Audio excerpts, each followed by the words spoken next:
Donald ট্রাম্পের শপথ গ্রহণের পর থেকেই মেক্সিকো এবং কানাডার পণ্যে শুল্ক আরোপ নিয়ে তিন দেশের মধ্যে চলছিল নানা তর্ক বিতর্ক।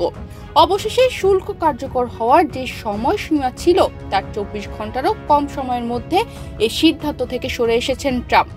কানাডা ও মেক্সিকোর ওপর তার প্রস্তাবিত ২৫% শুল্ক আরোপ ১ মাসের জন্য স্থগিত করেছেন তিনি। শুল্ক কার্যকর হওয়ার পর ডোনাল্ড ট্রাম্পের সঙ্গে কানাডার প্রধানমন্ত্রী জাস্টিন ট্রুডো ও মেক্সিকোর প্রেসিডেন্ট ক্লডিয়া শেইনবাউমের সঙ্গে কয়েক দফা ফোনালাপের পর তারা একটি সমঝোতায় পৌঁছান। এই সমঝোতা অনুযায়ী কানাডা একজন ফেন্টানিল জার নিয়োগ দেবে আর মেক্সিকো সীমান্তে ১০,০০০ সৈন্য পাঠাবে।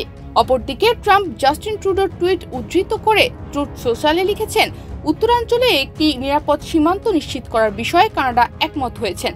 ট্রুডো ওই টুইটে কানাডীয় সীমান্তের জন্য $১.৩ কানাডিয়ান ব্যয়ে একজন জার নিয়োগের কথা বলেছেন, যিনি ফেন্টানিল মাদকের বিক্রয় বন্ধের প্রচেষ্টা নেবেন। একই সঙ্গে তিনি সন্ত্রাসী হিসেবে কার্টেলগুলোর তালিকা করবেন। এই সমঝোতাকে কেন্দ্র করে ট্রাম্প এও লিখেন, আমি এই প্রাথমিক অর্জনে আনন্দিত এবং শনিবার ঘোষণা করা শুল্ক আরোপ ৩০ দিনের জন্য স্থগিত থাকবে।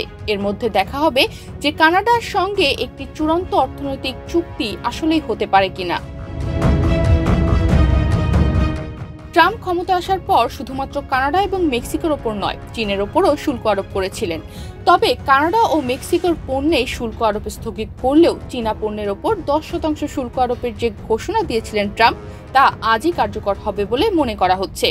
এই শুল্ক কার্যকর হলে এর বিরুদ্ধে বিশ্ব বাণিজ্য সংস্থায় অভিযোগ দায়ের করবে বলে জানিয়েছেন চীন। তবে ডোনাল্ড ট্রাম্প ২৪ ঘন্টার মধ্যেই চীনা প্রেসিডেন্ট শি জিনপিং এর সঙ্গে কথা বলবেন বলে জানিয়েছেন তার মুখপাত্র। তনিমা রহমান, বাংলাদেশ প্রতিদিন।